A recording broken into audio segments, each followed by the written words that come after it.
Howdy, partner. Haven't you seen you around these parts before?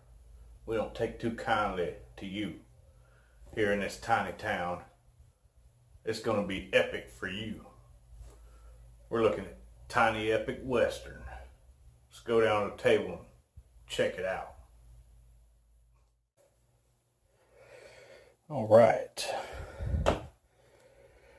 Excuse that western intro, because we got tiny epic western here.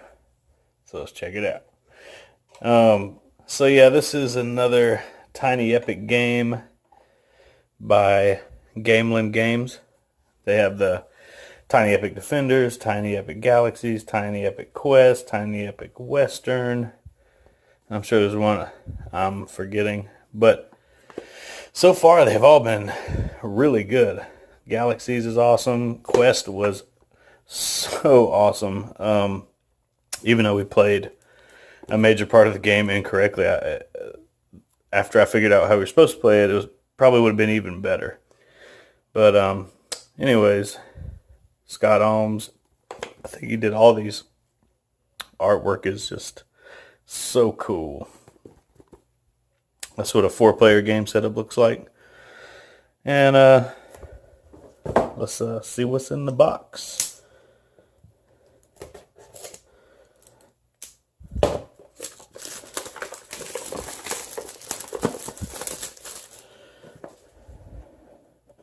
They always have something on the inside cover, so I wonder what this is. Cool. Meet me in the center of town at noon. Dice corral. So this is like you could roll your dice here. And the only dice in this game are like bullets. Here's a rule book.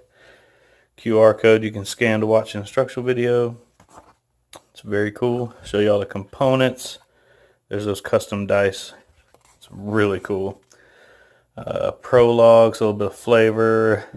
Objective of the game. How to set it up. Gameplay, phase 1, phase 2. Dueling. The wanted card, phase 3. 4. Round end, game end. Industry rankings.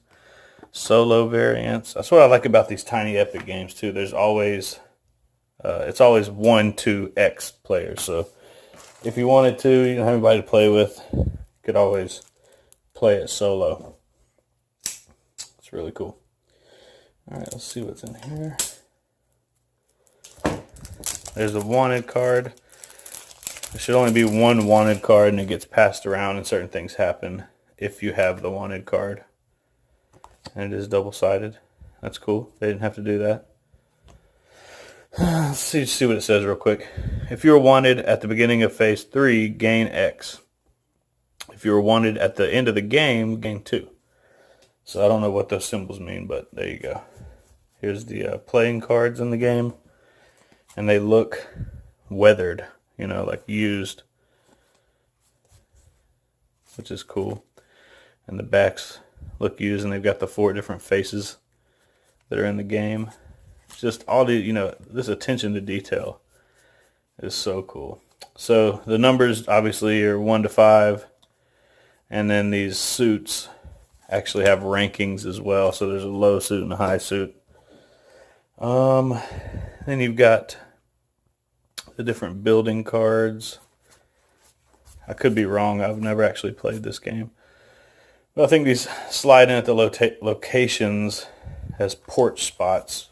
But I think they're used for other things too. And these also look like old playing cards, which is very cool. So there you go. Bunch of different locations, but just take a look at a couple of them, I guess. Pay 1 less. I'm guessing that's the money in the game for each wagon wheel shown on the first building card you buy in phase 4. And that's the benefits, I'm guessing, of that location. Or I don't really know. Gain 1.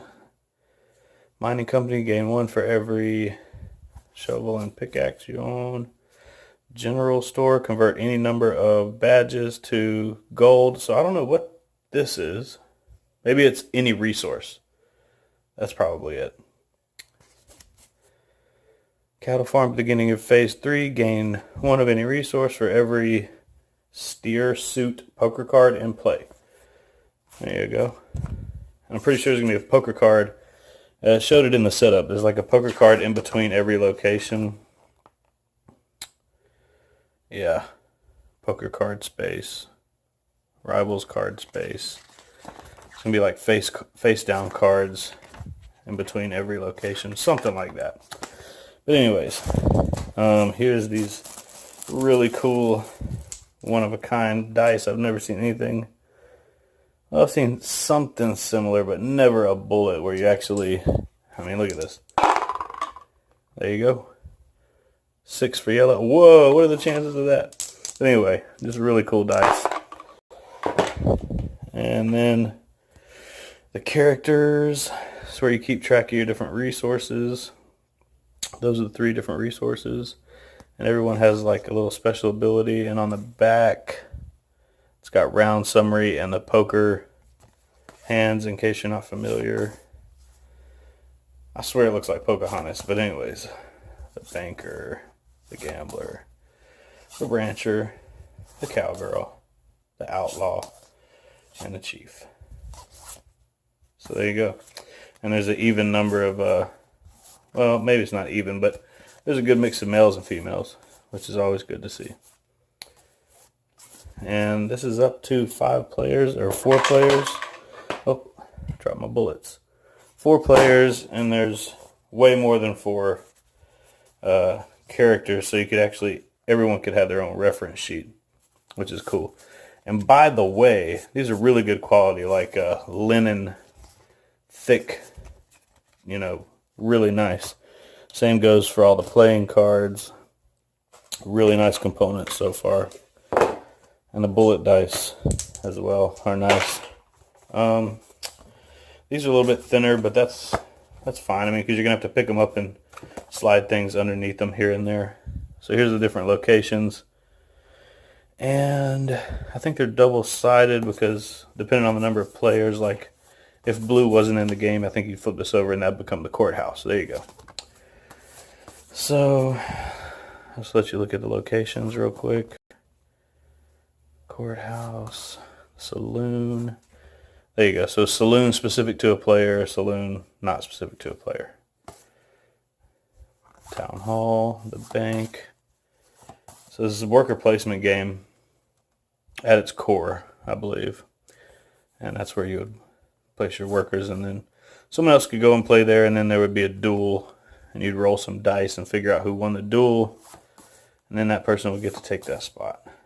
And then there's like 3 main industries or something. You can only advance these a certain way. Here's the ranking of the different card suits and what poker cards win different, or you know, the ranking of the poker card hands. So there you go. And then on the bottom half of the box, you got some FAQs. So that's cool. And then finally, you got all the little bits of the game. Here's the, I think this is the first player marker. It's like a poker chip. I mean, everything in here is just awesome. Attention to detail, good quality. And here's the little resource markers. Everybody will get 1 for each resource. And these are wooden, law, gold, and force, I think is what it is. So there you go. Those are cool too. And they are tiny. And they are epic. Partner. And then here's the 3 industries, I think is what they're called. So you got the railway, the mining, and I'm not sure what that is. Maybe trading or something. These are also good, you know, wooden pieces. Not a, you know, cheap, flimsy plastic with stickers or anything like that. And then same goes for the actual cowboy meeples, wooden cowboys. 4 different colors, good quality. And that's it. That's everything that comes in Tiny Epic Western. Looks like I said, I haven't played it yet, but I've watched a couple of playthroughs by some of the bigger, YouTubers. Like, I don't think I watched Rahdo's. I can't remember. Oh, you know what? It was, I watched the Watch It Played video. And he always does a really good job, so it was well done. It just looked really fun, and I loved the Tiny Epic Quest and Tiny Epic Galaxies. And, I'm pretty sure they did a great job on this one too. And all these games just fit back in the box so nice, and they just fit on the shelf so well. And there's so much game packed into these tiny little boxes, and they're usually only between $20 and $25. It's just really good job.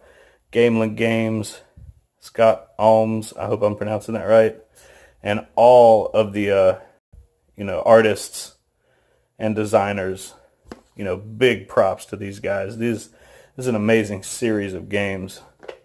I'm really loving them. So anyways, I hope you enjoyed this video. Please leave any comments you have down below.